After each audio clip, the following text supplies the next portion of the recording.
In this video I'm going to make a hat like this. When I'm knitting this hat, we'll start here to knit the mock ribbing. So I'll cast on from left 43 to right 43 on every second needle. I have my waste yarn and I always use a clothespin to secure the end. Knit one row and fasten the cast on cone.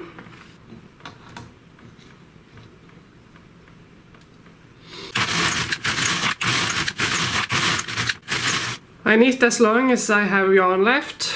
This was about 6 rows. Then I knit one row with ravel cord. Reset the row counter and put the tension dial on 6.5 and thread the machine with the yarn you like.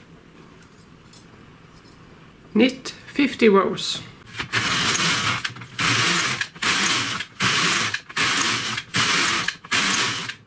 Make sure to use claw weights.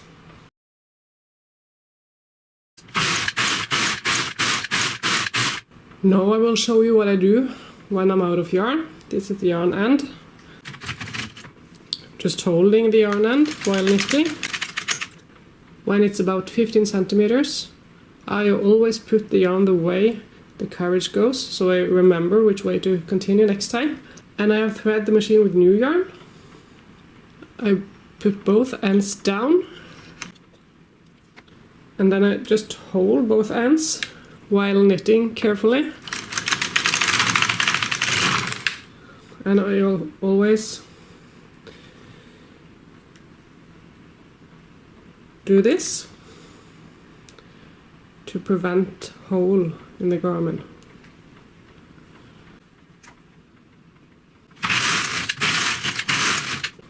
Now I have knitted 50 rows.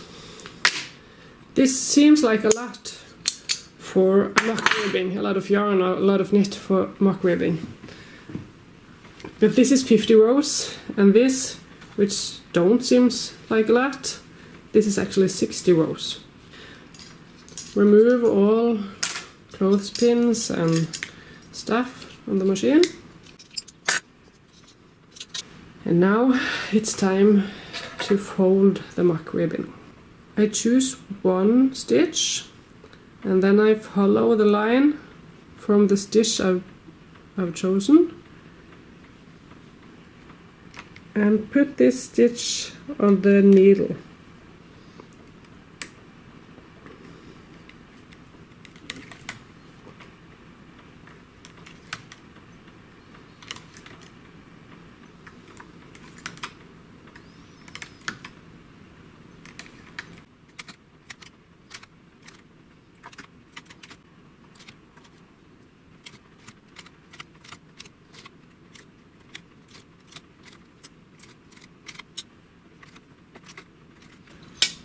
I like to reattach the cast on comb on the waste yarn.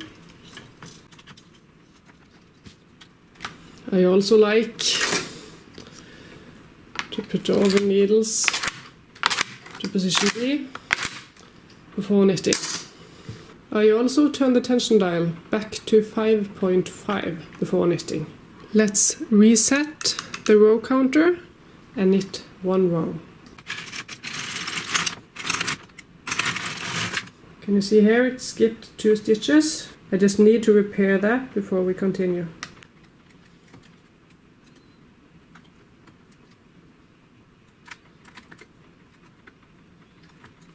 Decrease 1 stitch on both sides and knit till the row counter is on 10th row.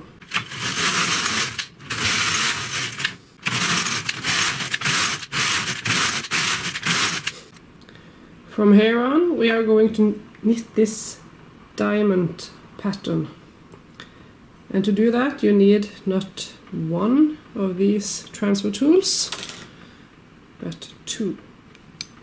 We find the 2 needles on both sides of 0 and you take the right one out, hold it there, take the left one out, put it over to the right needle, and put the right stitch over to the left needle. I find it useful to keep the needles that I have changed in D position to check afterwards if I have done it correctly. This one will repeat every 10th needle, so both sides of 10 and both sides of 20 and so on.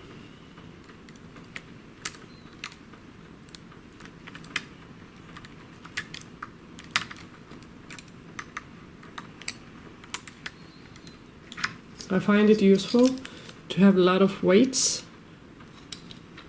on the garment while knitting this.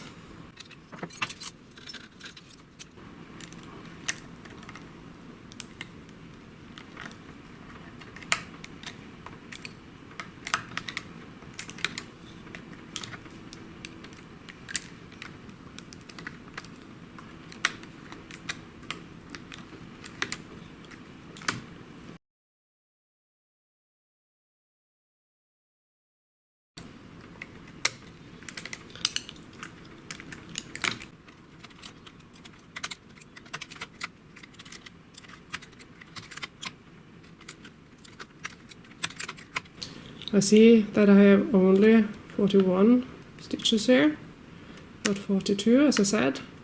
I do not want to increase that now, so I think I will just leave it with 41 right stitches.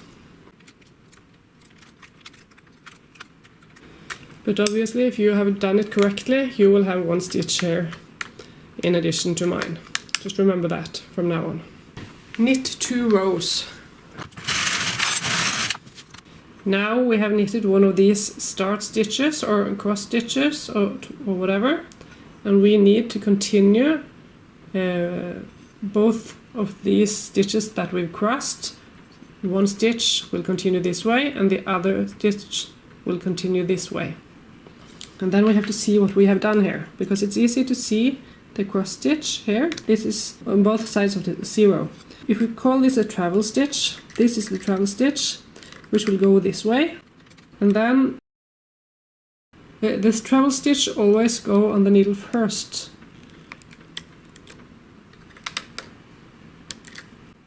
So this stitch, the travel stitch, will go this way. So this is the travel stitch. Always transfer the travel stitch first and the other one second. And I do the same on all the stitches.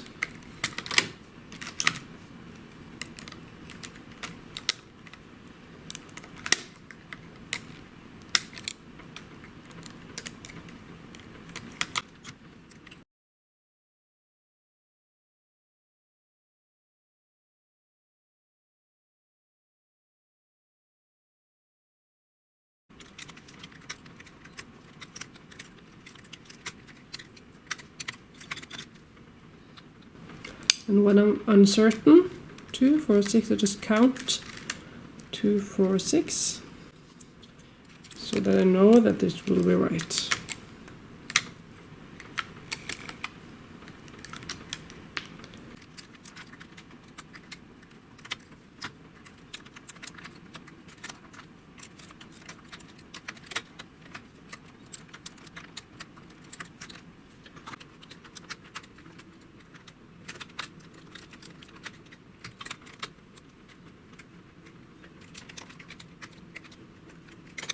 Then knit 2 rows.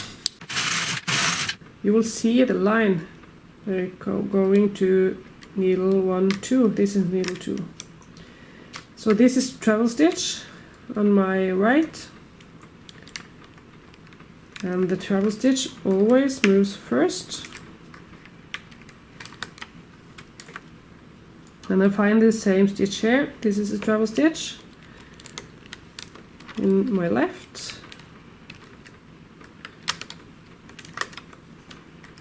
And continue like this on both sides.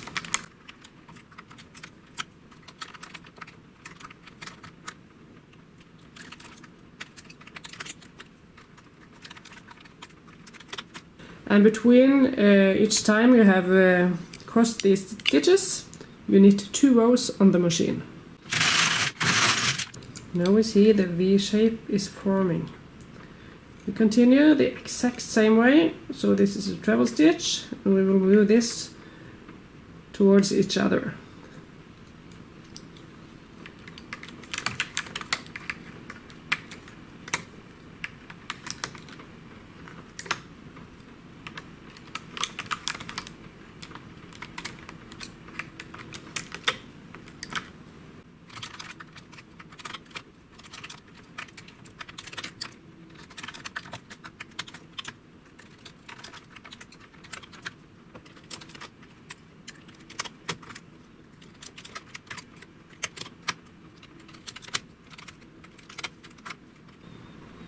You can see the stitch as well if you just drag the fabric. You can see the treble stitches here.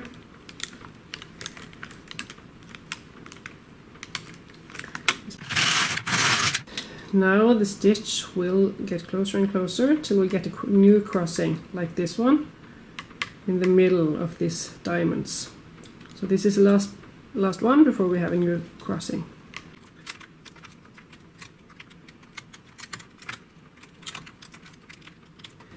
You see that now the stitches are right next to each other.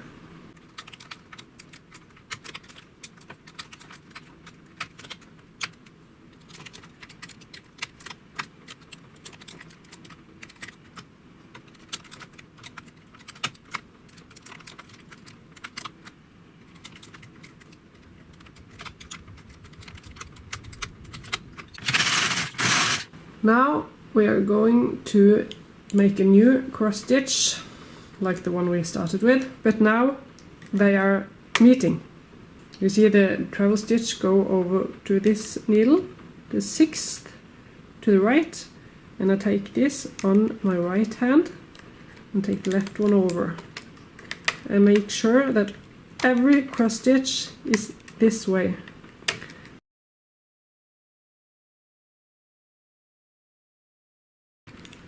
All the time. Every time you get to these cross stitches, this is the order to do it. This is the way to do it.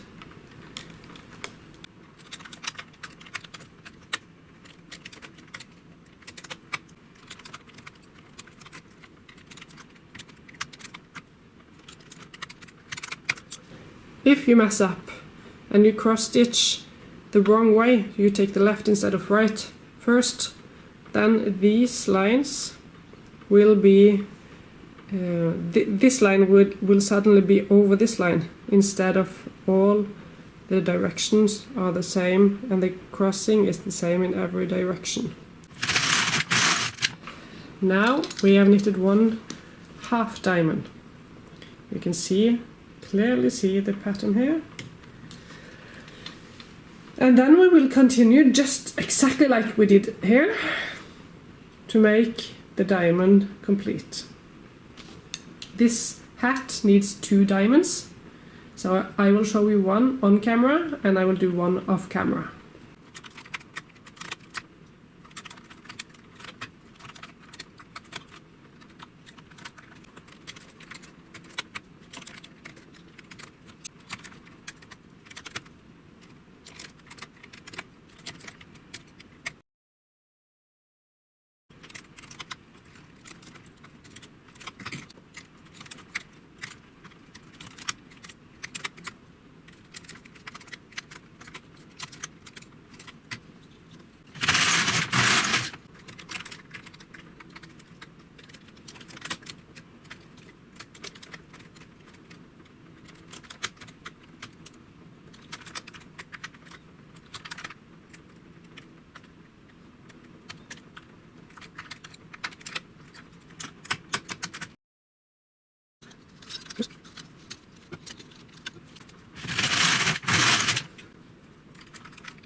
we're getting closer to finishing the diamond.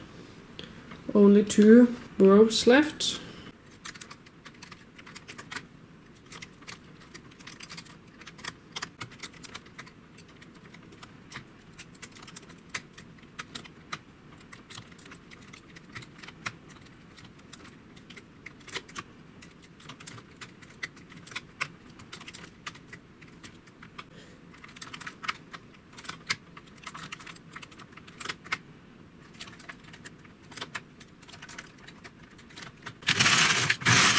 Now we are back to the first row I showed you.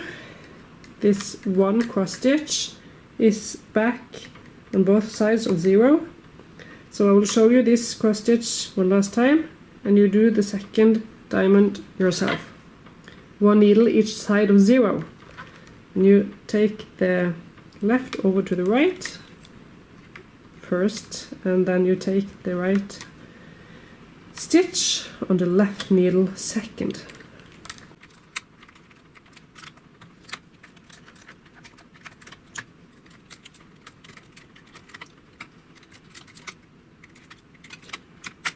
I have made an error here. I have cross-stitched these 2 instead of these 2, which was the meaning. So now I want to show you how to correct it. So I'll put the needles, the transfer tools, in the stitches that I've done wrong, and I will unravel them. And then I will put it back on the right place. These are just in the way. Let me try to remove them. And then we'll have to knit them correctly. And take the bottom loop first into the latches and just knit them, and we'll do the same thing with these. Then it's unraveled. Now I need to cross stitch these 2 instead. So we have to do the same thing once over, and I have to unravel those 2 stitches. And remember, the right one is always waiting. So we'll take the left first, and then the right one. And then we have to knit these like we did. Like we just did.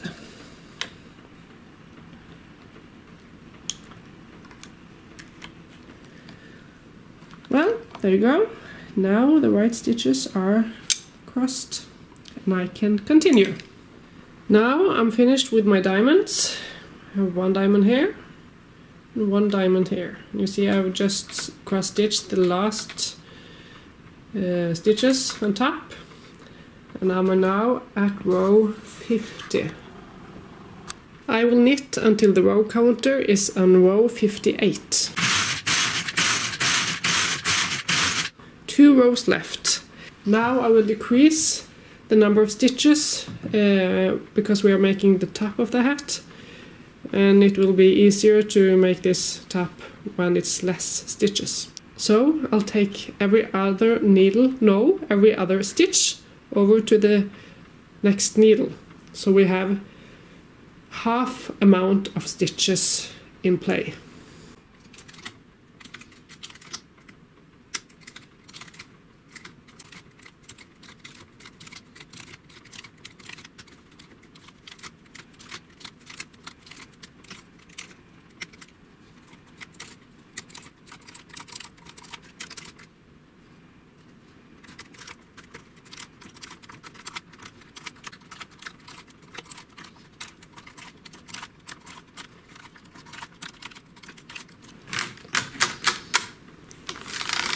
Make sure that all the needles that you are not supposed to knit, the needles you don't have stitches on, need to be in position A. And now we will knit 2 rows. Remove my claw weights.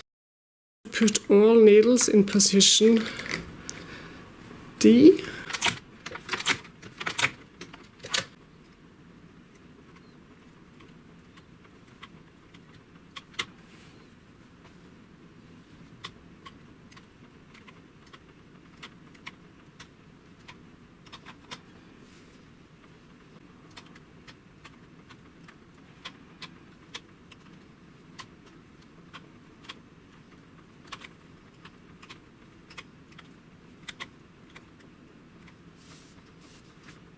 One of my favorite parts is to remove the gravel cord and this waste yarn. So just pull one end of the gravel cord. And just like that, woof, it disappears. I think it looks nice. We actually have 3 diamonds on a diagonal, but it's 2 diamonds on top of each other. And the only thing that remains is to sew it in the side seam. You can't really see that I've sewn it here, but if you see in the back side, the purl side, you see that I have. When you pull it and when you wear it, you actually will see the seam a bit better. But it is important that you use mattress stitch so you get this invisible seam. I think it's important. I'll show you how I sew the hat. So I just try to make it as tight as possible and just sew some stitches to fasten it.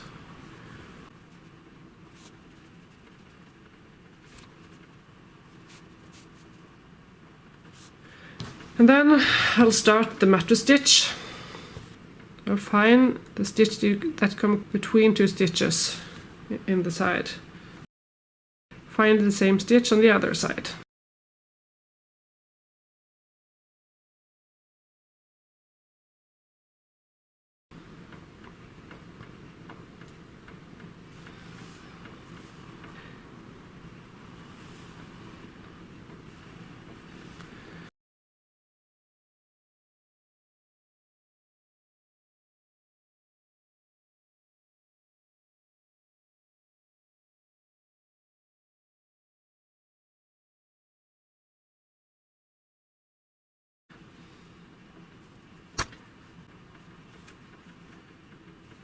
Every once in a while I tighten this yarn if it's necessary. It was not really necessary now, but it's to avoid those gaps that I got one gap here which annoys me. You can see here the gap is bigger on top than in the bottom. It's because I haven't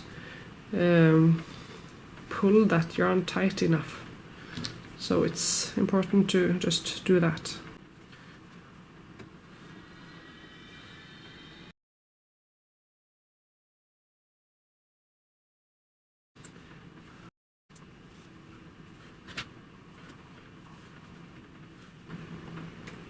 I think I have to cheat a little bit to make this crossing fit. I think I have jumped a row. I think I will take 2 here, just to make sure that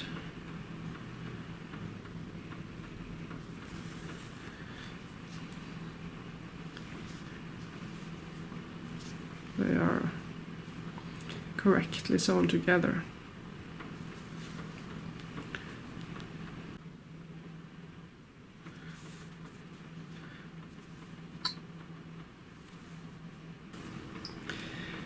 Well, that's the top of that.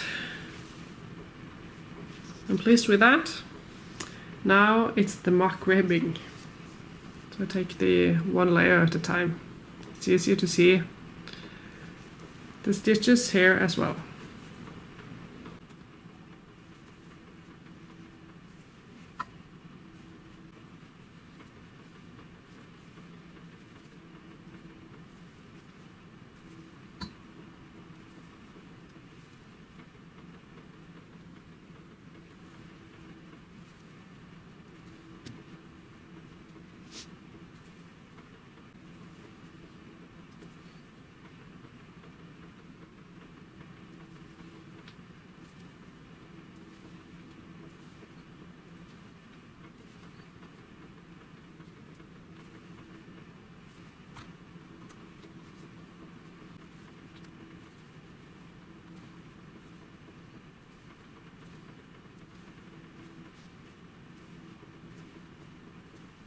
Nearly finished.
Well, that's the hat.